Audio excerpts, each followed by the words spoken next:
the Black Retreat. I am your host, Mesha L. And this is my beloved guest, Terrence Terrell. What's up, You may y'all? know him from everything. Terrence has been in a bunch of stuff. When I was researching more, I was like watching your reel, and I was like, damn. Like, you literally, I didn't even know you were on Criminal Minds Yes. and Shameless. Yes.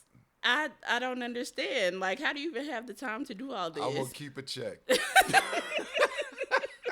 I was just talking to my friend Jennifer. She like, T gonna keep a check. She said we was watching something, a commercial came on, and she was like, it was a new one, and she was like, T gonna keep a check. You are going to, and you the freaking motor, The motor. in the progressive commercials, like, Yes. you literally do everything, and I love that for you. Yes. But I like to start the show out telling my listeners and watchers how I met my guest. Now, okay, so I'm not sure if Terrence knows the whole story of how we met. But All right. so I work at a tax office, my day job, and I was gone out of the office for like 2 weeks. And I'm the receptionist, so sometimes other people would check voicemails, but not often. But Jessica, I had got to work, and she was like, ain't nobody checked the voicemail since you've been gone. Oh, I was my God. And so I was like, okay, like, so that was the first thing I had to do when I got to work.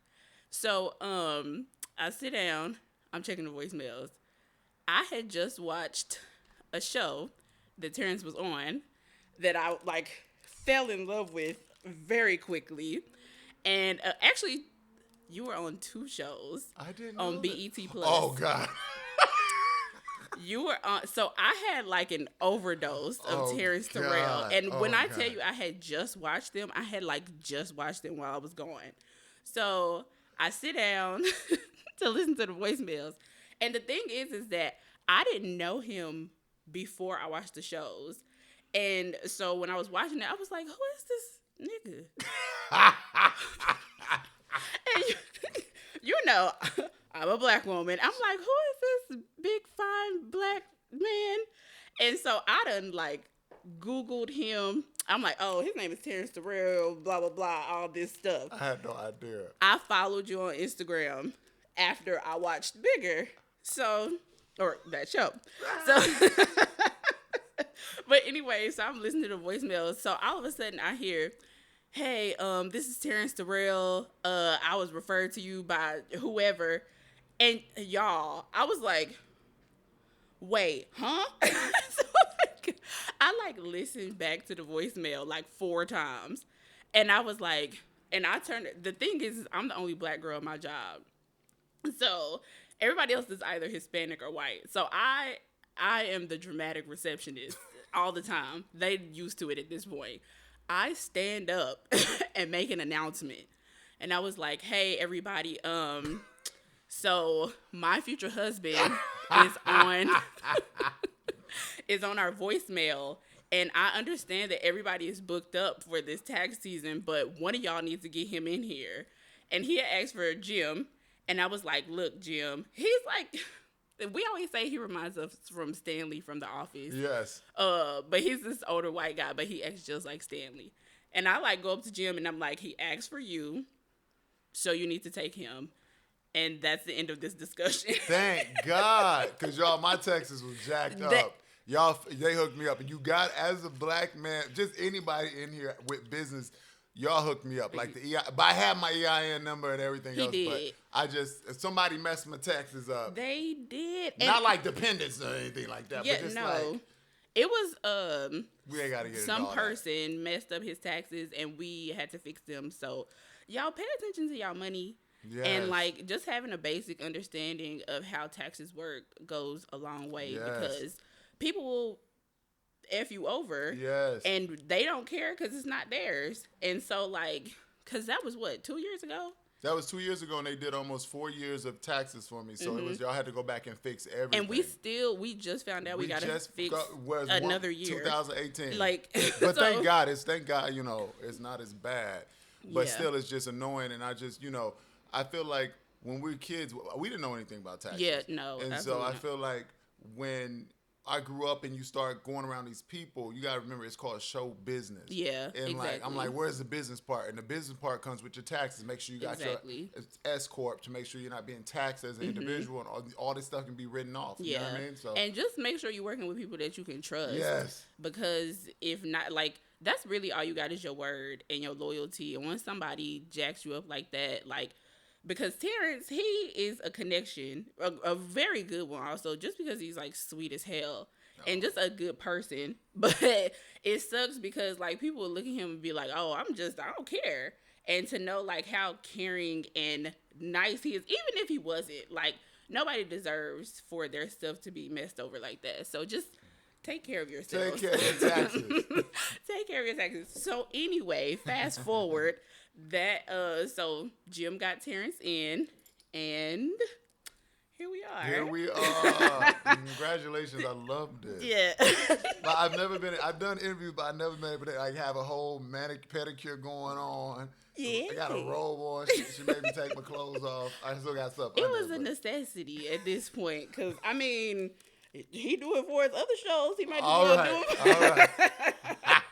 I am totally just kidding. No, Terrence is a respectable actor, and it just so happens that, like, literally, I'm not kidding, he was on 2 shows at the same time. Yes. And I was so confused. Well, not confused, I was more like flattered. You know what, I'm about to take these down, but I was more like flattered because I was like, the fact that this is ghetto. No, it's not. It's real.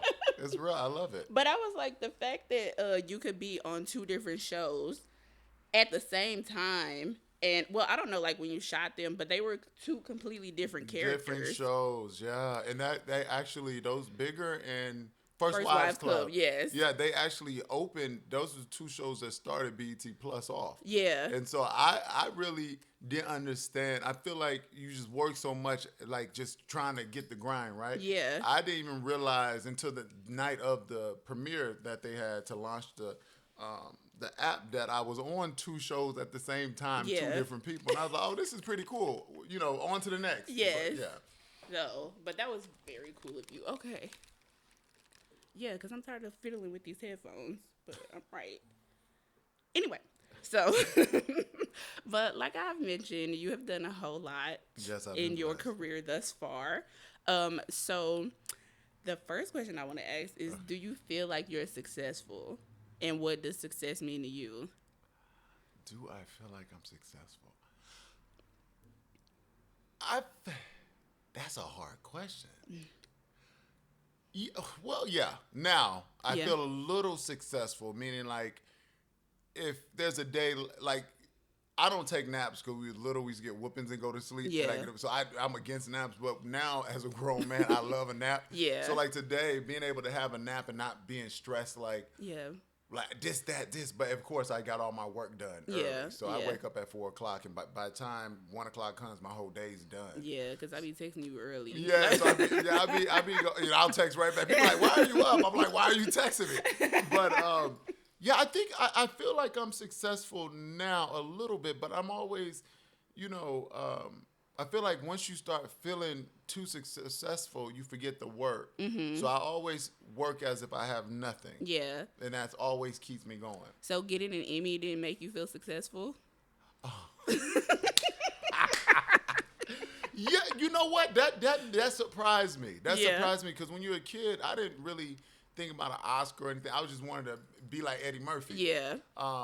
And yeah, when I got the Emmy, it was more like, wow, like this, I'm getting an award for doing what I love to do. Yeah. So it was, it's still really weird when you say successful. Yeah. It's really weird. Even this morning when I was talking to one of my best friends, I was like, oh yeah, celebrity, we're celebrities. But even when people are like, oh, you're a celebrity, it sounds weird, but you almost have to embrace it. You know what I mean? It's like if you're a doctor, you have to say, I'm a doctor. So it's like it's a title at this point. Yeah. You are, I feel like he's a celebrity, honestly, because when, it's like, I don't know. The fact that, first of all, you did win an Emmy, like, that's a big deal. And then, because I loved you already, but when I found out that he was gonna be on the Best Man final chapters, yeah. I was like, "You done made it." And actually, they're getting me up. I might be up, or I'm put in that universe. They just told me they nominated me for Best Guest Star for another Emmy. Ooh. So I'll be a primetime. Yeah. So I'm excited about that too, because that show broke that show broke records. Yeah, hell yeah. Yeah, it was like the most streamed show in the world or something. Like, and you know what? I am questionable about how I feel about the first Best Man at this point. Just being an adult and looking back, like they was really messy on that show. They was, yeah. I was like, oh. But when they came out with Best Man Holiday, I was like, oh, like just for all of them to be able to come back and do all that again. And Best Man Holiday was a perfect movie. It was like good. it was so good. And then when I found out they were doing the miniseries, I was like, oh hell yes. Like this is exactly what we want. Yeah. And then on top of all this excitement. Because I think I told you, right? Yes. Yeah. I was like, I'm going to feel. You was like, you want to do what? I was like, I'll be back. You was like, what? Yeah, because we just did taxes. Yeah. I was like, oh. And he'll come in and he'll just be like, oh, I'm finna do this and this. And I'll be like, just sitting at my desk dry. Like, he finna go to freaking Timbuktu. And I'm like, I just got to answer these phone calls real quick. No, but I think it's love. Like, it's absolutely beautiful to see your progression even in, like, the 2-3 years we've known each other. Yeah. So, it's, like, really... It's a blessing. It's a blessing. To be able to, because after I graduated, I was like, I remember telling one of my friends, I was like, I feel like I'm at level 1. Yeah. And I was like, I feel like we're all at level 1. Like, we just graduated, we trying to figure it out. And we graduated during COVID. And so it was just like the world stopped. Yeah. And actually, that's when I had the idea for the Black Retreat. Because I was like, I feel like... we need to create community with each other because our professors were always like, oh, like, it's really not about what you know, it's about who you know, blah, blah, blah. So I think it's really important.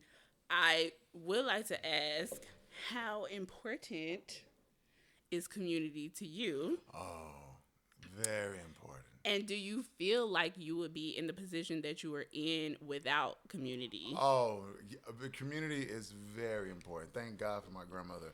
Always treat people the way you want to be treated. Yeah. Even like with, I was already about relationships and reaching out and being a part of just community and just building your village, right? Yeah. And so now being I always say Mama Tina. Yeah. Miss Tina knows Lawson. Cause I can't. It's Mama Tina. I say Mama Tina. But being Mama Tina, Mr. Richard, Pops, they have Angels and Warriors at Waco. Yes. Waco's Tina's Angels and Richard's Warriors. And it's like we have almost 100 inner city kids that we mentor on a weekly basis, and we check in. And so that's community. And Miss Tina just teaching. I thought I already knew about giving back, and I'm like, oh, when I make it big, I'm gonna give back. She's like, baby, you ain't gotta wait till you make it big to give back. Give back now. Like you showing up for this mentoring stuff. You doing that's you giving back. And I was like, oh yeah. So even with that, just like connections from that, like me just knowing her and being around her and people seeing that I'm there to help and work and do whatever. You know, I won the Emmy. I won that Emmy that week. And the gala was the next week. We was filming, Bigger. I was on 7 planes. I was in Ohio for not the best man, progressive stuff was rolling out. My music video was coming out that I did on my own. And he sings too. And then, the Emmy, I won the Emmy, and then the gala was the next week. So then I went back to help Mama Tina with the gala. Mind you, she telling everybody I won an Emmy. Yeah.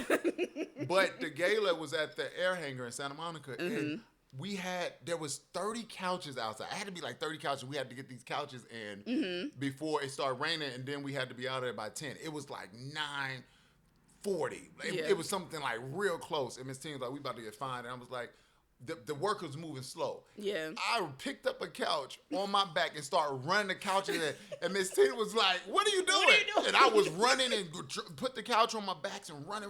Then everybody started picking up couches trying to run them in. And we got those couches in that hangar within like 10 minutes. And Miss Tina was dying laughing. But I say that to say, like, I was dusty. Yeah. We had some dusty Nikes on. But at the same time, when you go and you work with them and you see how hard they work, like Miss Tina and Beyonce, you just see how amazing Mr. Richard, all these people. It's not about the fame. It's not about the money. All that stuff will come. It's about the work and really putting your heart for it. So I see her.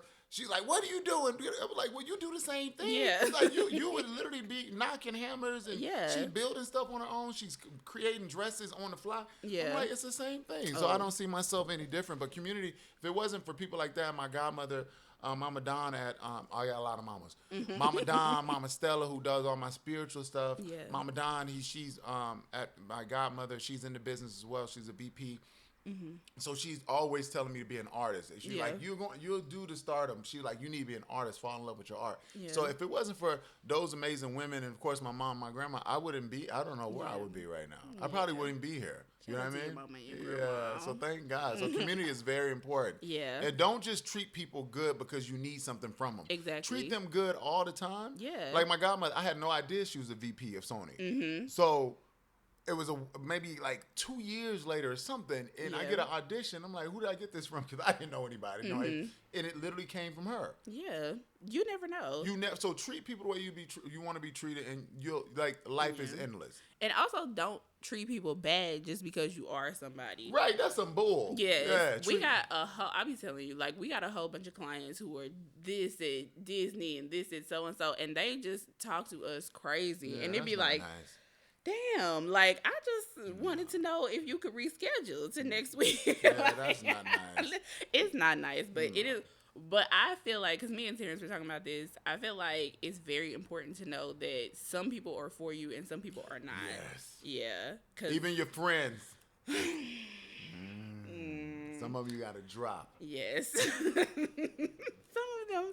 You do have to drop. You have to drop them. Yes. And then you question, like, were they really your friends and blah, blah, blah. I feel like at this point in my life as well with the friendship stuff, I feel like they were really, because I'm like, they did it. But I feel like for that season they're your friends. But when you're elevating and you're really elevating, it's a scary thing already. And some people can't handle it. No. They want to be, they think they can be next to you, but they can't. Yeah. And it's not your fault, but you just have to elevate. Sometimes your wings are too heavy. You got to...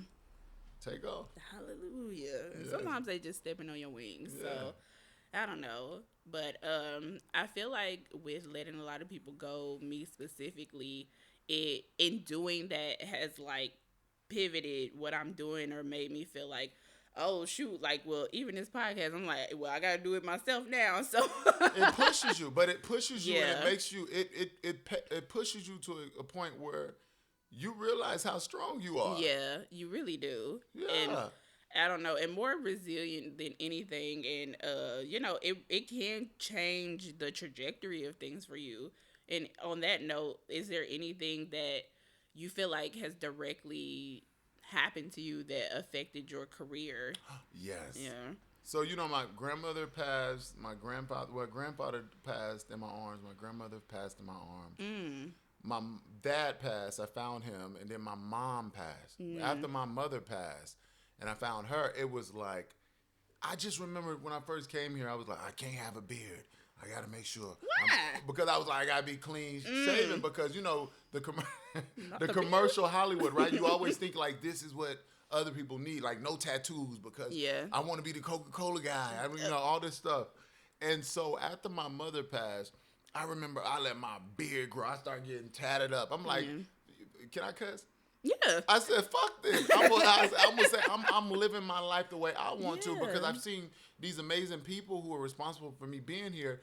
They had a lot of shoulda, coulda, wouldas. Yeah. You know what I'm saying? Like stressed about bills and not really living life. So I was like, fuck this. I'm about to live. Yeah. So I started growing my beard, started getting tat, started going to the gym and like, fuck this. I'm going to do what I got to do for me. I did the exercise where I wrote my name on a piece of paper and I started putting like what I want that name to mean. And then after that, I was like, well, whoever else, fuck, nobody else got to do that but me. Yeah. I got to represent me. Yeah. So after that, the same casting directors I was going to for years.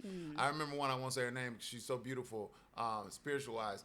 And beautiful, I was like, she ugly. No, she's nice. She's nice. She's a nice get lady. The point. Okay, cool. So I go there, and mind you, I've been in front of this woman for 3-4 years. Yeah. Same auditions after audition. get in the room, and I do the whole that. She was like, that was really good. She said, are you new to LA? And I said, no. I said, I've been in your office at least 50 times. Yeah. I said, but you didn't see me because I didn't see me. And she started crying in the casting office. And I'm like, I'm not trying to make you cry. I'm just letting you know you didn't see me because I didn't see me. I didn't know who I was. And I said, now. And she was like, what? I was like, yeah. And then she started telling me about her son, different things that he was going through. Yeah.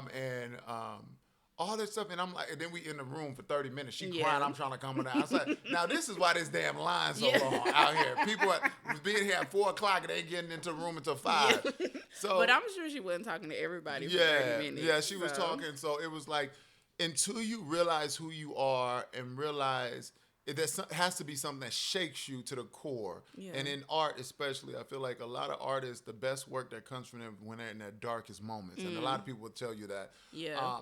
And until I call it the Phoenix Rising, until I let that old person die and created my own, and I do it every year. Yeah. Like push myself to, reinvent or like just go to the level that I'm afraid of. Yeah. Do something I'm scared of. And once you do that, you realize that you can do anything you want. We give people power. When you're in these bootleg relationships, and this motherfucker, ain't got no car, ain't got no money, and you look like, this is amazing. Yeah. This is who I want to be with. That's Pop-Pops. This is my baby. I love her. You see how much, then once you leave, once you leave him alone, then you like, that motherfucker dusty. Yes. She ain't got no shoes on. She don't do enough. Because this is the power that we reflect into people. Yeah. So that's your power that you're pushing on people. So same thing with money and any goals you have. If you can put that into a human and make them feel like they're superior, imagine what you can do if you just manifest and say what you want and put that same energy that you putting into that dusty woman or that dusty girl, put it into your dream and just fall in love with yourself. Yes, absolutely. Because if you don't love yourself, you can't love nobody. No. And have you ever dealt with imposter syndrome? All the time. Yeah. Oh. That would be kicking my ass. But and people are like, oh, it's called code switching. No, I worked at Lululemon. And I used Did you really? I worked at, so you go in there, it's a tight story. Welcome to Lululemon. So I was like, welcome to Lululemon. And I can't even do the voice anymore. Yeah. It's like, welcome, because it's almost. How long ago was that? Like 7 years ago. Really? And so my voice, I would go into my high pitch, like, welcome to Lululemon. An actor. And I'm like, we got this tights going from sweat. And I remember one day, even at work, I would be like, when I worked at Missions, my voice, I was like, oh, welcome to Mitchell. But once I got sick one time, I had talked to my real voice. He was like, what's wrong? And I'm like, oh, I don't feel good. He's like, you should go home. You sound terrible. I'm like, this is my real voice. You know what I mean? They thought this voice sounds terrible. But this is my real voice. So it's like, but the imposter I was doing that to make sure I wasn't intimidating. Because I was already the biggest black man in there. I was about to say, just your stature, like. Yeah, and I'm talking high pitch to make them feel comfortable. Now it's like. Which is weird. Like, I don't, because my daddy's a big old black dude. And like, he just will walk in somewhere and it's like. They move out the way. But it's something beautifully intimidating about a big black man. Yeah, it really is. They get the hell out of my way. Yeah. Honestly, because you really don't even have to say it. I remember randomly when I was in like middle school, one of my friend's daddies was a retired football player. And we were like at the movies. I don't know why I remember this, but he was real tall and real big. And we were at the movies and there was this long line at the concession stand. And this man literally just walked to the front. They do what you tell them. And we was like this big, like. But I don't know. It's just, I don't know. Something about black men. It's power. Yes. It's power, but at the same time, like you have to harness it. You have to not misuse it. Yes. But it's power. Yeah. But when you use it. It's powerful. It's beautiful. And it's powerful. And you remember it. Yeah. Like, you can't. I don't know. I love black men. Like, I have a lot of black men in my life. Uncles and my granddaddy and my daddy. Like, I talk about black men all the time, but it's because y'all are real beautiful to me. And I feel like that was one of the reasons I wanted to do this too, because I feel like empowering black people is very important in a space where we don't really get that from other people. So we definitely have to do it for ourselves. Right. And Like, have you ever gone on a set and been the only one of us? A lot. And if so, I'm assuming yes.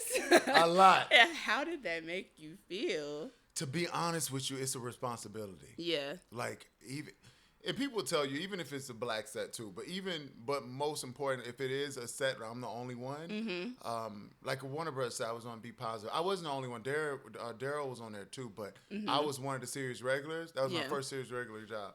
And so they had like, it was Sidney Poitier in the hallway on a picture or whatever.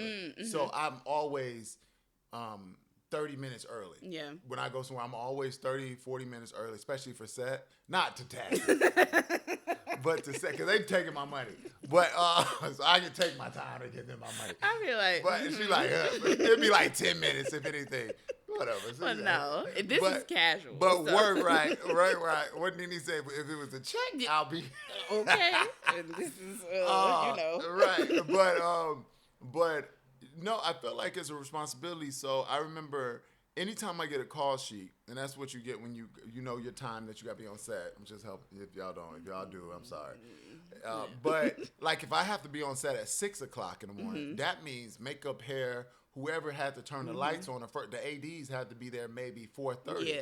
So you being 30 minutes late when they've been there at 4:30, waking up at 2 probably, not even going to sleep probably. Yes. So that's disrespectful. So for me, being on those sets and being the only one, I make sure I'm 30 minutes early to make sure I get myself together. When I get there, I'm off book, I'm ready to get into space, because it's not just about acting. Like, you have to be gracious. You have to say, you don't have to, but I love to make people feel a part of the day. Like, even that's going down to the janitor, set decorators, the caterers. Like, it's a lot of energy you got to get off. So I always give myself 30 or 40 minutes and by myself, because I know at the end, the entire day belongs to everybody else. Yeah. So being the only one, it comes with a great responsibility, because now sometimes they probably never worked with another black person. Yeah. If not, then you're going to be the representation Yeah. of what, it's another black guy. Yeah. Oh yeah, remember Terrence Terrell? He was late all the time. Yeah. Oh, I bet he don't be late. And that's like the only black person they ever met Yes. or ever worked with. So. Yes, and I'm not saying I'm like coming in like apologizing for my person. No, it's like I have responsibility. I'm gonna hit all my P's and Q's, but I'm gonna be nice about it, and because I'm doing it for the people coming up behind me. Like my godson, he wants to be an actor, director. So it's like, yeah, my little papa. Jacob, he wants to. So I'm doing it for the ones who aren't here yet. Yeah, you have to pave the way. Speaking of the ones who aren't here yet, I did want to ask you sidebar. Oh, God. So, if you ever had like a documentary on your life, or what is it, biography? Who would you want to play you? You know what? I would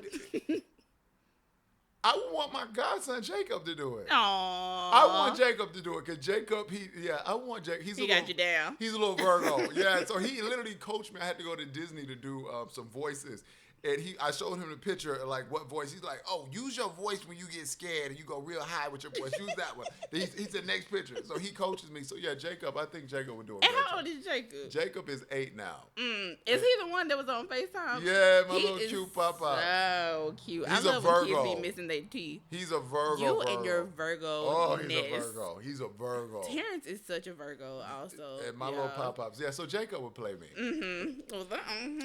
Okay, and on that note, if you could play anybody, who would you want to play? Teddy Pendergrass. Real?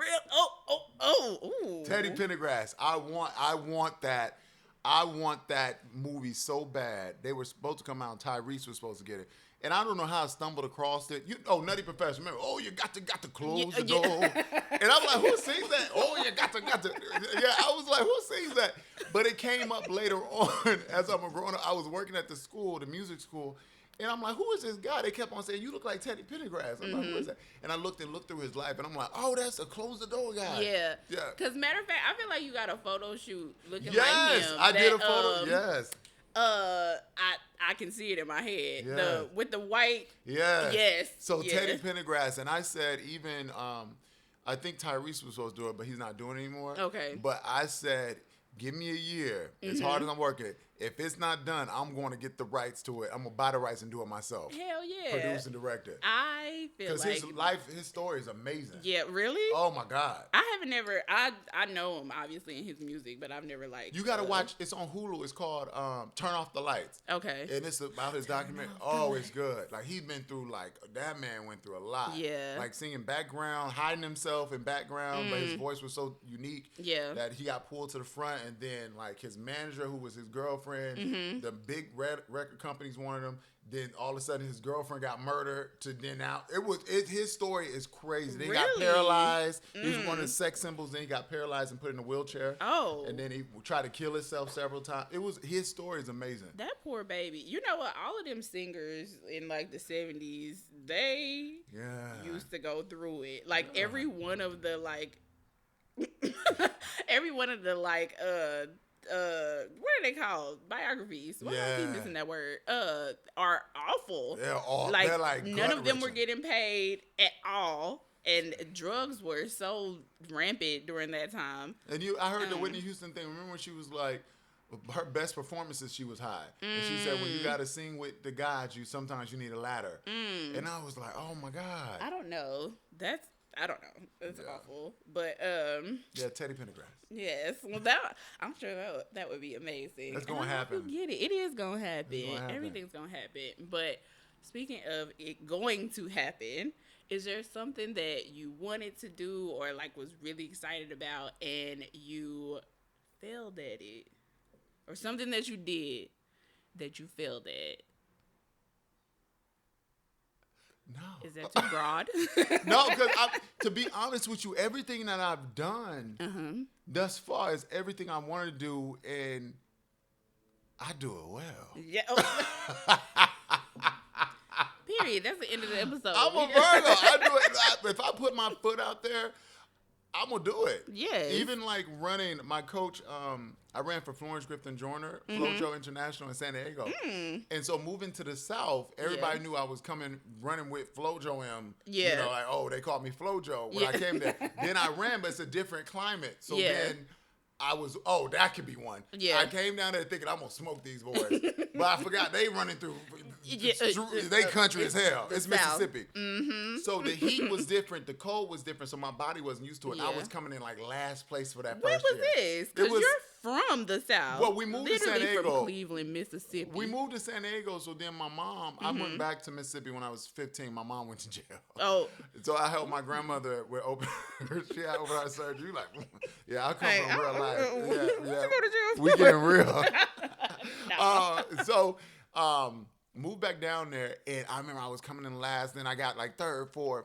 But then that next summer, we had that summer break, and I went to the track every day that summer. It was 110 degrees humid. Yeah. And I had a little towel in my bottle of water. My grandma was like, you don't kill yourself in that heat. But I pushed myself. So by the time track season came, that next thing, I was coming in first place. I was the only one who went to nationals that year. Yeah. So anything I put my foot forward to, I'm going to do it. Yeah. And my mom, I remember I was 5 or 6 or something. I was doing something, and she came behind me, and she said, I pray to God that whatever you want to do in this life, you do it. Because if not, you're going to kill yourself doing it. Yeah, so everything I do it well. Very Virgo. That is very Virgo. I don't play. Even at 5. Right. But your mama knew. That's why you was like, failed. I'm like, have I failed it? I really... In my eyes, I'm like, you never fail if you start. Yeah. So I never failed. So did you always know you wanted to do this? Be an actor? Yeah. No. When did you know? I thought I wanted to do what Eddie Murphy did, but but on Boomerang, we should have been watching that. Yeah. But I thought I wanted to. But Eddie Murphy is the reason I went to college, because I thought I wanted to be an advertising executive like him and to wear the clothes. And then I went to college. They were like, oh, you should be a model, because I was real skinny. Yeah. And I was like, oh, cool, I'm going to be a model. Then I moved to LA like, I'm a model. Yeah. And then I remember the first show, I got like a modeling gig. First week out here, I'm a model. And I mean, that broad paid us with T-shirts and it was a baby roof.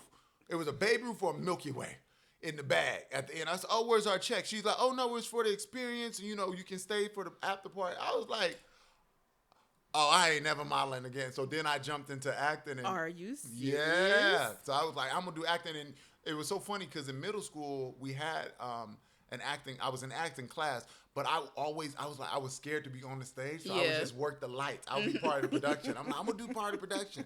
And then I just got pushed in front, and that made me want to like be in front, and that's why I didn't know anything about Emmys, Oscars, or anything, because I never wanted to do anything like that. But then when I got pushed to do it, I was like, well, I ain't modeling because they ain't paying, so I'm gonna act. Absolutely not. Do you feel like you were getting paid well in the beginning as an actor? No. Yeah. But at the same time, I was getting paid through just being on set. I love the fact. At one point, I was just so excited to be on set. Like, I do love set. Yeah, it was like Kanye West Love Lockdown was my first big thing I did. And I was like, oh my God, it's a set. Craft services.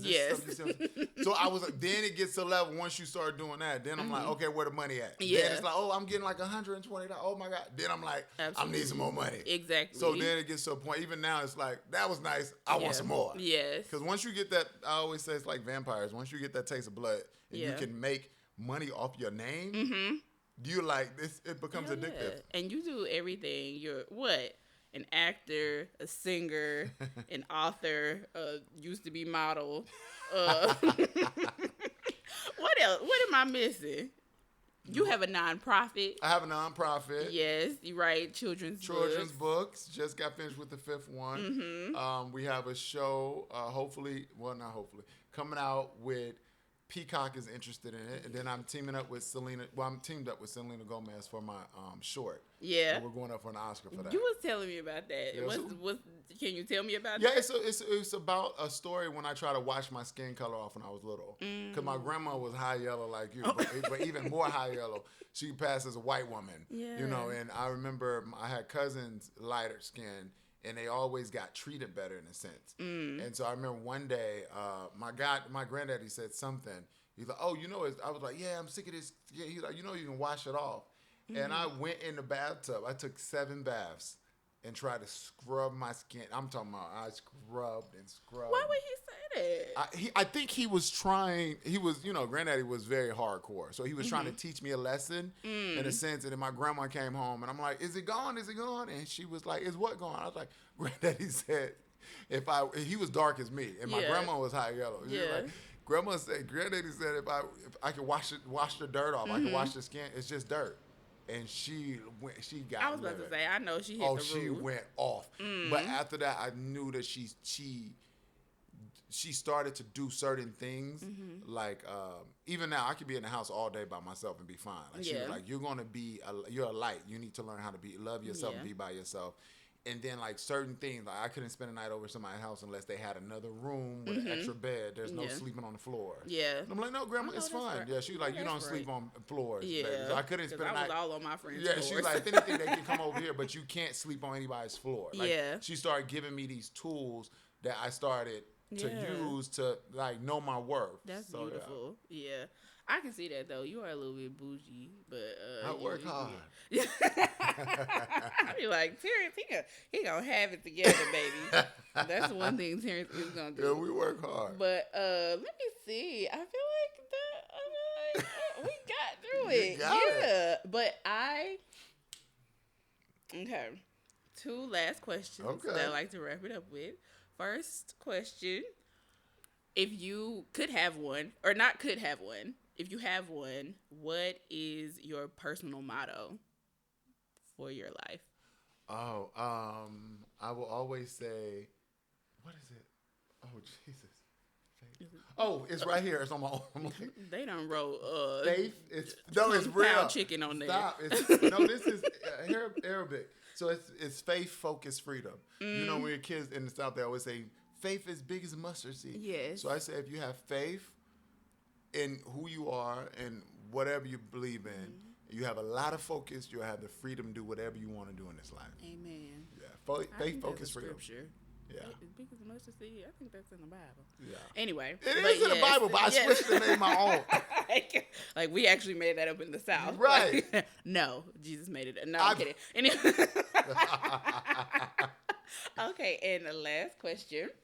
If you could teach a master class on anything, what would it be? Oh, you got some good questions. If I could teach a master class. I think it will be. It will be a 2-part masterclass. Okay. One, how to love yourself even through the darkest times, and how to manipulate that dark energy into power. Because you know that the light energy is real, and that dark energy is just as real as well. Absolutely. You know what I mean? And how to manipulate that energy to get through that darkness, to a little light, being able to get yourself through that darkness. But then the second part, everybody keeps talking about depression. Yeah. Right? And I've been through real depression. Yeah. But nobody tells you how to maneuver after you get out of depression, how to be happy. Because then once I started to get happy, I started going to the doctor. I'm like, Doc, my head, something's going on. My head is like, he's like, I think you're happy. And I'm like, And one time on Valentine's Day, I ain't gonna get into that, but I was so happy, I threw up. I literally threw up on Valentine's Day because I thought I was in love with somebody, and I threw up. And I was like, am I a villain? I was like, what is this for the It threw up. Thank God the night was over, and I was up by myself, but I ran in the bathroom like, what the because I was happy. So nobody tells you how to deal with happiness after that depression. Is so random. Isn't it random? I was like, this is some crazy shit. Yes. And so I was walking around dizzy and shit because I was happy. It was anxiety because I don't have to fight anymore. Yeah. If we fight, you get to a point where I graduated my master at 21. Yeah. So I fought all my life trying to prove people wrong. All my life. All my life I had to fight. So I fought all my life to prove a point. And now that I'm here and I'm secure myself and confident myself, I don't have to prove anything to anybody. I'm like, it's amazing. It's a good life. And it's just getting started. It is. I am so excited that we did this. I'm so happy you came. I really appreciate you. I love you real bad. I love you too. And y'all can follow Terrence on anything. He's on Instagram, TikTok. And they just told me Snapchat is like a sex thing. Is it a sex thing? We just gonna go ahead and But I'm you know what? Snapchat is tripping. First of all, they don't put this AI person that you can't get rid of on your Snapchat. I saw that, but somebody said, "Oh, you on Snap? That means you down for the freaking." And I said, "What is that?" Then I started getting all kind of crazy videos, and I was like, "Oh!" And then TikTok is cool, but then my god babies don't like watching TikTok after Best Man because the women were like, "Oh, chocolate, I want." And my little Jay was like, what is this? What is chocolate? I was like, oh, they talking about me, baby. Yeah, what is chocolate? This is ridiculous. Please. But I feel like all your comment sections be like that. Like, oh, because matter of fact, you just posted, the skinless, I said, shed the layer of skin or something. In the Ivy Park. Yeah, and then I heard somebody put, shed all the layers. Go on, keep going with the How do you deal with that? Like, you just funny. Be like, okay. Well, it's weird because I thought I didn't get that attention when I was a kid. Like when we was kids, you was in your color. When we was kids, we was called African booty scratcher and stuff. Now nobody called me chocolate when I was a child. They called me ashy. So now getting it, I actually took a year where I had to. When somebody says, "Oh my God, you're so handsome," oh my God, I will always be like, "Oh, you too," or "Look at your eyes." Yeah. Give a compliment that, but now I'm like, "Oh, just thank you." So it's just like, let's be their fans. Yeah. Smile away. I think it's beautiful, but I've always liked chocolate boys though, so I didn't. Cause you're yellow. I don't know. It's probably because you yellow. All the men in my life are chocolate. Oh, right. Like, and my mama yellow and I'm yellow. It's actually annoying being called yellow. But I'm light skinned, but I don't know. I'm just attracted to what I'm attracted to. I heard that. I can't help it. But anyway, follow Terrence on all the stuffs. Snapchat if you're nasty. But no, for real, thank you so much for being here on the Black Retreat, and I will see you guys for the next episode.